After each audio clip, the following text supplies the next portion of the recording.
I suppose, in a way, winning is everything in mixed martial arts. It's how you get paid, how you climb the ranks for better opportunities, also how you probably save yourself a couple of brain cells. And obviously, if you lose a lot, well, you might end up getting kicked out of the promotion, right? But there are those special cases where it seems no matter what they do, or how many times they lose, they still get big fights, get put on pay-per-views, and are still pretty much loved by the fan base. That's a neat superpower to have, and we're going to look at the best of them today. I'm Bailey in from MMA On Point. Quick shout out to all you Hall of Famers. Thank you very much for supporting the channel, and these are 10 fighters who could never lose. Also, I'm actually just going to exclude Conor McGregor straight up from this list. He's the biggest combat sports star around. He'll always be able to get massive fights and draw millions in pay-per-view. He gets the star treatment, the Dana White privilege immediately, but he has definitely lost when it comes to his popularity and in the fans' eyes. All the guys on this list never lost the support of the fans, along with all the other ways that losses didn't affect them. Number 10, Matt Brown. If there was a perfect MMA fighter checklist, Matt Brown ticks nearly all the boxes. Sick tattoos, love for heavy metal, unbelievably scary knockout power. It's no wonder that he's still, after 15 years, an absolute fan favorite, and tying the record for the most knockouts in UFC history has obviously helped with that. But Matt's career hasn't always been on the right track. He's been on several losing streaks, but it's not really affected him at all. Back in March 2010, he lost 4 of 5 fights. That put his record at 12-11 at the time, which is a pretty scary place to be as a UFC athlete. But then he bounced back with a 7-fight win streak, where the only person he didn't knock out was Wonderboy Thompson. He was basically a fan favorite after that, but he ended up losing his next 5 of 6 fights, but every single one of them was on a pay-per-view event where he was headlining the prelims on the main card, or even after 4 losses co-main eventing against Cowboy Cerrone. He lost that one too, but then co-main evented the Poirier Pettis card. It just didn't matter. Win or lose, Matt Brown was putting on great fights or knocking people out. The UFC kept giving him good matchups, and in the eyes of the fans, he didn't skip a beat, and even now looking like an old grizzly bear. Number 9, Dan Hooker. Okay, go out there and find me someone who doesn't like Dan Hooker. Aside from his New Zealand accent and cheeky grin, it's almost impossible to not like the guy, even when he's telling people he's going to smash their face in. Dan has also had some truly excellent performances over the years, which has always kept in the back of everyone's minds just how good he can be regardless of what position he's in his career. The knockout over Gilbert Burns back in 2018, yeah, that guy's still top 5 at welterweight. The amount of damage he can absorb as shown in the Barboza and Felder fights, and recently his ability to weather the storm and still pull out a win against upcoming talents like Jalen Turner. Not only is Dan a lovely bloke, but he's a total maniac who'll throw down with anyone. Even in losses to Poirier, he did nothing but receive more respect and adoration from the fans. Losing to Islam Makhachev didn't mean anything because he took it on short notice, and even against Arnold Allen, well, they just threw non-stop punches at each other until someone fell down. When will we not appreciate that? Win or lose, Dan has remained relevant, respected, and loved, and despite being 4-4 since 2020, is still inside the top 10 at lightweight. Number 8, Robbie Lawler. I don't know many people who've had more of an up and down career than Robbie Lawler. If you're newer to the sport, you might have been surprised to see after he lost his belt to Woodley that he went on a bit of a win-loss streak, but that's basically been his story for the last 20 years. Even some of his early UFC losses fans could find excuses for. Injuries, going up in weight, and when he got to Strikeforce and started losing there as well, it didn't really matter that he seemed somewhat disinterested because we'd all seen him absolutely annihilate people just only a few years earlier. I mean, the Melvin Manu fight is a perfect example. He's always been one punch away from turning things around, and a guy like that will always be exciting and can never be counted out. He got a title shot in Strikeforce after going just 2-2 because, well, he's bloody Robbie Lawler. When he came back to the UFC, built a title run, and then lost to Johnny Hendricks in March, that very well could have been the end of it, but he won 2 more fights that year, and by December, he was rematching Johnny and won the belt that time. So that first title loss didn't really set him back at all. In the later half of his UFC career, the Ben Askren loss basically meant nothing because, you know, it was kind of a crazy finish and stoppage. I mean, he even told Herb Dean not to worry about it, and he was still absolutely beloved after tough losses to Colby and Magny, and got a perfect massive pay-per-view fight in the rematch against Nick Diaz. It just didn't matter what Robbie did. You knew who he was, you knew what he was capable of, and he'd already proven himself 100 times over. Number 7, Cowboy Cerrone.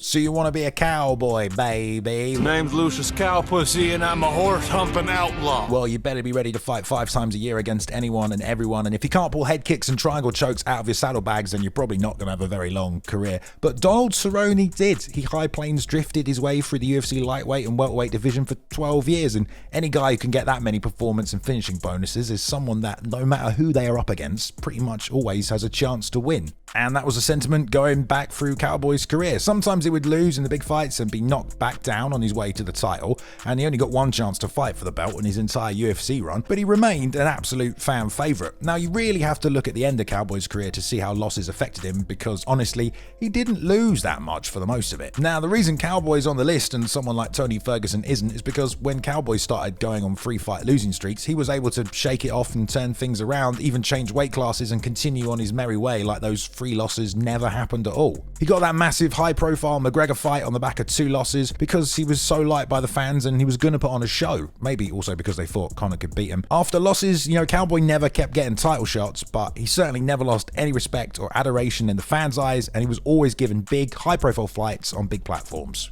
Number 6, Anthony Pettis. When Showtime came on the scene, it felt like he couldn't lose. Aside from a close split decision in his second WEC fight, the guy looked like he had it all. Dangerous dynamic striking, amazing BJJ off his back, and he finished everyone on his way to the WEC title, where he beat arguably the best lightweight on the planet, Benson Henderson. Admittedly, his loss to Clay Guida in his UFC debut set him back, and he had to KO Joe Lozon and Donald Cerrone before he got a title shot, but arguably that just introduced him to more UFC fans. After he lost the belt and went on his first losing streak, he dropped to featherweight, won one fight against Charles Oliveira, who he submitted by the way, and that was all he needed to get an interim shot against Max Holloway. Why? Because, I don't know, he was super entertaining, a former champion, he was on a goddamn Wheaties box. Again, we all knew what Pettis could do, just sometimes it didn't happen. He was given tons of support and high profile fights after that against Dustin Poirier, Tony Ferguson, Nate Diaz, and he lost all of them, but he also submitted Michael Chiesa, knocked out Wonderboy, and continued to put on great, entertaining fights where he'd throw in some spinning shit just to give everyone an opportunity to chuck their beer around. Just win or lose, Pettis was the definition of Showtime, and that's why losses never really seemed to slow him down.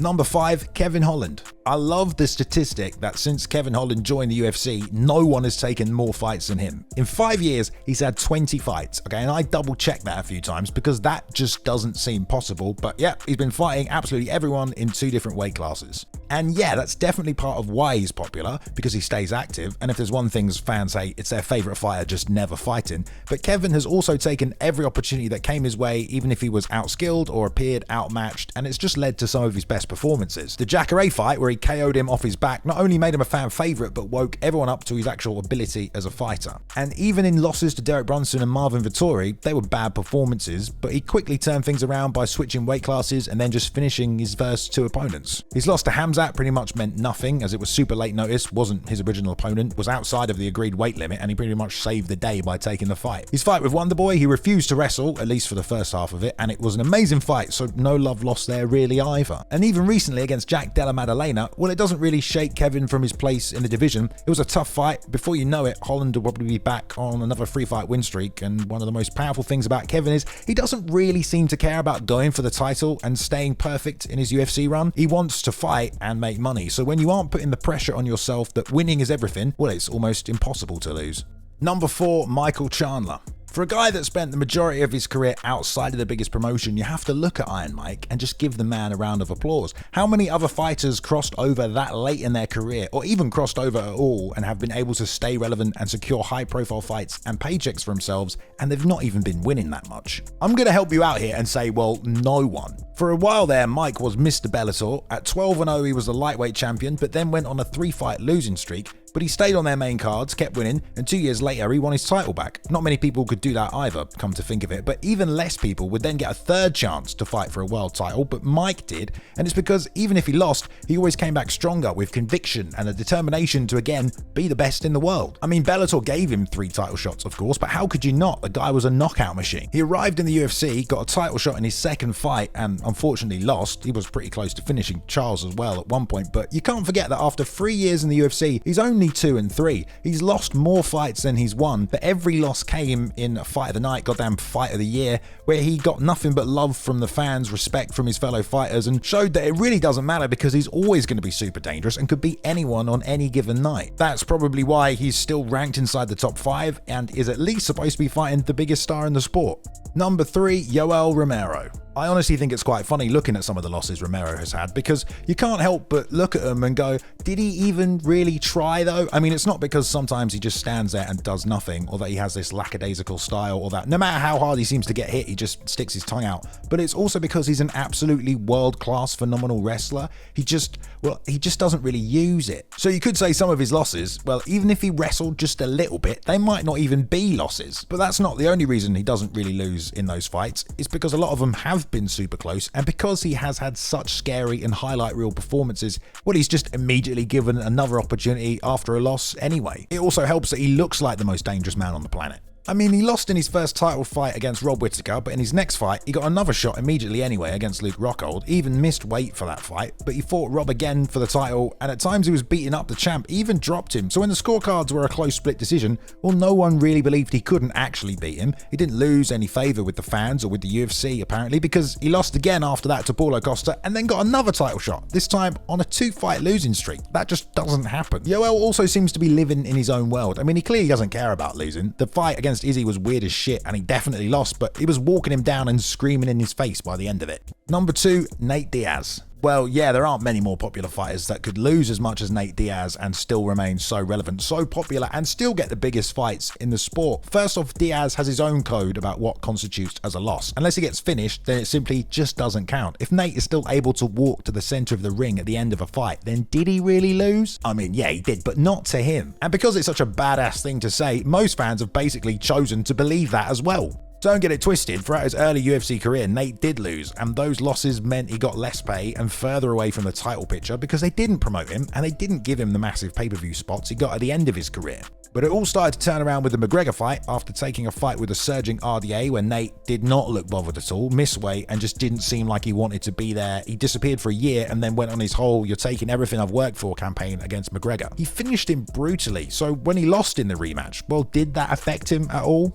No. He'd already gotten all the rub from beating Conor, had proven he could do it, and on short notice, and now he was a massive star. He lost in the BMF title fight, but did he? I mean, again, he didn't get finished. The doctors stopped it, and the fans still loved him anyway, and then he went away for 2 years and came back and fought the #1 contender. Even though he got beaten up the entire fight, he still rocked him and won the moral victory in the closing seconds. Like, 21-13 isn't the best record you've ever seen in MMA, but does that mean he wasn't one of the biggest draws and most marketable stars in the sport? No, not at all. Number 1, Chael Sonnen. It's almost impossible to lose a fight if you maintain the idea that you, sir, are undefeated. And although to Chael this is just a gimmick, to his fans worldwide, if you keep repeating it, then it might as well be true. When you're talking about Chael Sonnen, you're also talking about a guy who believes he never lost a round of fighting until he met John Jones. All of his losses came by submission at that point in fights that he was arguably winning, except that one time in Pancrase. But you do have to take a look at some of the opportunities he was given towards the end of his career, more than the bravado, and it was because of his popularity, his ability to sell a fight, and his determination in just asking for things that losses never really ever meant much to Chael Sonnen. You know, the first Anderson Silva loss, you could not have had a more dominant performance and then still lose. So if anything, it just proved he was as good as he says he was, and it just made him even more popular. And then after getting the rematch and losing, he was, as many of you remember, immediately given a title shot up a weight class against John Jones. I'm just going to say, not many people really ever get 3 title shots in the UFC, and if they do, it's because they had to work incredibly hard for it. But Chael was a gangster on the microphone, so he got the fight. He also got absolutely destroyed, but that happens, and it just didn't change his popularity at all. Most people knew it was going to be a squash match going in, and likely a fight he couldn't win. But the rest of his career reads like a UFC Legends book. He only fought former MMA champions. In fact, the last 12 fights of Chael's career, they were all guys who had been world champion in a major promotion. They were all big fights, and did he win them all?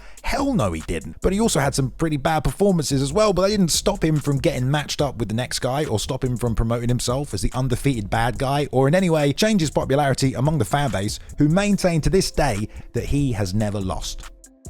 Alright, I know one other person who's never lost, Max Randall, because every time he makes an edit, it's a banging video, okay? And he bloody edited this one, so I hope you enjoyed it. Give him some love on his socials if you did. And as always, I just want to say thank you to all the channel champions. Appreciate all the continued support, guys. Thank you very much. Hope you're enjoying the bonus content and all that. If you want to join them, click the join button down below. Lots of cool stuff, and you get to support the channel. This was actually a lot of fun to come up with. We sat around in our writers meeting as well, sort of discussing those fighters who can never seem to be hated by the fans just because of what they do in the cage or the level of their performance performances, but it was a fun one to come up with. I hope you enjoyed it. If you did, give us a thumbs up. You know, we work hard on these. It's a good way of just showing some appreciation, easy peasy. And if you want to see more from us, just hit subscribe. We'll keep making them. You can keep watching them. Really appreciate you clicking on this one. I do hope you enjoyed it, and I'll see you guys in the next one.